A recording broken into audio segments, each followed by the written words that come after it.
Welcome back to my channel. It's G here. Okay, I told you guys that I'm going to be talking about some of my thoughts and revelations about family while I am here on my family vacation. And today I was thinking a little bit about unconditional love. And I can honestly say that I don't necessarily think that I grew up feeling that I was loved unconditionally. Okay, subscribe to the channel, take a moment. This is going to get a little, I don't know, hopefully not emotional. I wanted to talk about my development around this concept of raising my children in unconditional love. So, I don't know about you, but I grew up in a be seen, not heard, you will respect me or you will fear me kind of household. And I really think that had some profound effects on me long term. My ability to express myself, my ability to say the things that I wanted when I wanted, because there is, I don't know, there's an idea of a safe space. And I don't think that we're always given that safe space. Even though, you know, you're not abused, you're not in a sense, but being able to express yourself freely, that is not often accepted with little kids or children as you are growing up. And one of my first, I guess, lessons or thoughts about this as a parent, after I became a parent, was I had a friend.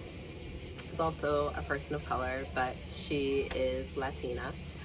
And I was there and she was with her kids, and one of her kids was like heaven, y'all. It was one of those things. I don't believe in hitting kids, but then, you know what, sometimes maybe there's an exception. This was one of those moments, like his mouth, whew, Lord, he was expressing himself. And I think I talked to her later about it, and what she said to me was really made me think and gave me some perspective. And it wasn't really about unconditional love. However, it made me think about this, because what she said was, you know, he's young. He was emotional. He had something to say, and he was trying to find his way to express himself. He was angry. All of these things mixed up in this moment, and she was able to separate herself as a person, as a parent, and let him have this moment without her putting herself in the situation where she's like, oh, you're not gonna talk to me like that, you're not gonna, you know what I mean? Like, she gave him his space to express himself. And once everything kind of calmed down, she was able to really talk to him. And I know for myself growing up, there were definitely ways I could not expect to speak to adults and walk away with all my teeth in my mouth. Like, it just wasn't a way that, it just wasn't okay. And I think for me, like, this trickled down into being able to express myself in general to lots of different people, to say what I want, my needs, to feel like I can say something and feel safe. And so this was one of those things where I really started to think, I'm like, as a parent, I'm my kids' safest space for them to express their emotions and learn how to process, and really give them the tools to move forward in life and really be able to say who they are. And I've seen that more and more as I look at my kids, and they're still little. So, you know, most of their expression is quite, when they get angry, it's quite, you know, just screaming right now. But it's giving me the chance to practice and practice and practice. Kind of like my yoga stuff, right? It's the practice that's the perfection. the going through and to try and to remember that I'm still not perfect. I'm still going to have these moments in life where I get frustrated, I get whatever, right? But the ultimate goal is to give my children the space to be free and to be fully expressive.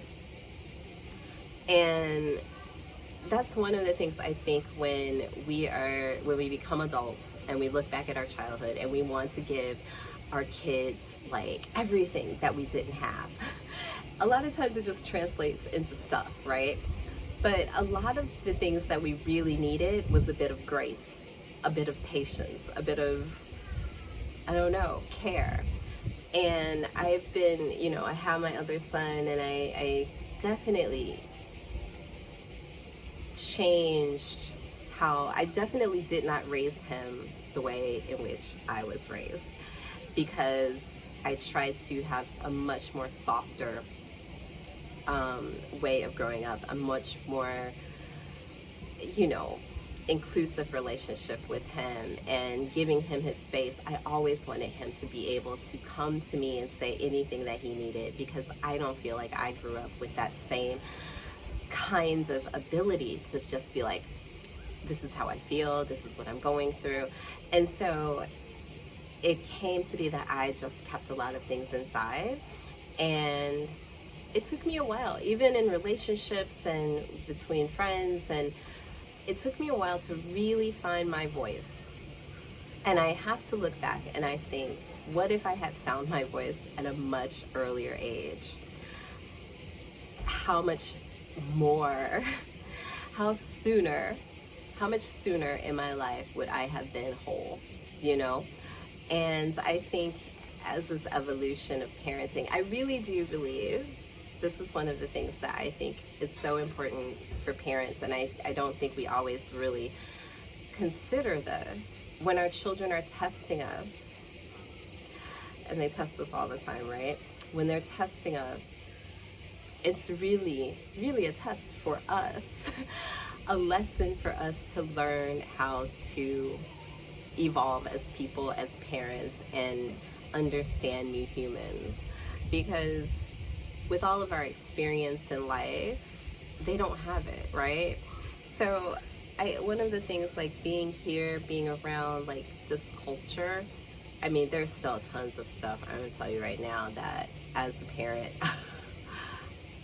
I can't. Like, there's still a limit for me where I'm just like, that crosses the line. I mean, I've seen kids hitting and kicking their parents, and that's for me a bit much. But I think to be able to fully express yourself, to have the safe space, to have that ability to practice as you're growing up, and then learning how to have emotional maturity, like actually developing emotional maturity as you grow up. Who would have thought? Like, that's the thing. Like, you don't have to become an adult first to start maturing emotionally. These are things that I have been learning, and I think evolving in my parenting style and everything. I mean, there's so much more. But like this concept of unconditional love,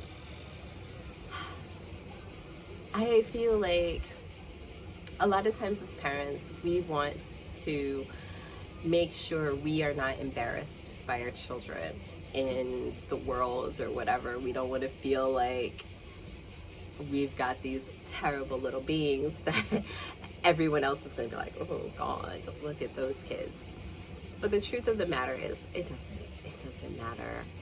Like, creating them to be whole and happy humans is so much more important than feeling the pressure of society to have children who are seen but not heard, or the concept of respect. They have to learn what that is. I don't ever want to feel like my children are afraid to come to me with anything in this life. When you have a voice and you can express yourself and you have the ability to do that in a safe place with people who you do not question whether or not they love you or will still be there or love you the same. When you do something that may be out of pocket, is so important. I mean, God, I just think sometimes when I look back and when I talk to my oldest son, you know, I have to ask him because, like, you know, when you have kids young and you think, like, I have a theory in how to do stuff. And I was definitely with him. I was definitely trying to create that safe space with him. But I don't think I thought about it as unconditional love. I think I thought about it as something I didn't always have, and I really wanted to be able to give him. So I don't know. I think, and this is not for everybody. This is not how everyone who is person of color or black or whatever was raised. I'm talking about my personal experience, and I know that some of these concepts are common because I don't even want to get into why I feel this way and why I think some parenting, historic parenting, has been this way. But I think it's important to change what we know didn't make us whole. And sometimes we have to do a lot of shadow work and go back and figure it out. So those are some things that I've been thinking about here at the beach house with the boys and the entire family. You want to say hi? Come here. Come say hi. Listen. No, there's nothing to listen to. Come, you want to say hi? As my parenting style is evolving and changing and trying to meet my children's needs for what they need and their personal growth in this day and time, it's something I think about. Like, how do you grow up and just feel that, like, unconditionally? And I don't think it's something to think about when you're little, or even as parents. We say we love our kids, but what do they feel from us, from our style of parenting, from our communication style, and what are they going to be carrying over into their future as adults? So, I don't know, it's my struggle. I mean, we all as parents are dealing with different aspects of these concepts, and when I go back and I follow my path, my shadow baby of myself, I recognize where some of the things I missed and some of the things I need or needed at the time didn't necessarily happen. And it's okay. Today is today. And so I'm doing my best. And you know what? My kids will probably grow up and still be like, my mom was mad crazy and she didn't do this, that, or the other. So hopefully I'll win on something, but I know I can't win on everything. And that's the best I can do. Subscribe to the channel, follow me on Instagram, because if you want to see pictures of my beautiful holiday and some of the stories of the things that we're doing here, they are there on Instagram, and I am posting all kinds of interesting things. So go ahead, subscribe, like, comment, tell me what you guys have been thinking about when you think about your childhood and unconditional love. Maybe it was just me that these concepts, these kind of things blocked me growing up. Maybe it was just me. I don't know. It's possible that I didn't do it right. I don't know. I interpret it wrong or something. I don't know. Anyway, I appreciate you being here, and ciao for now.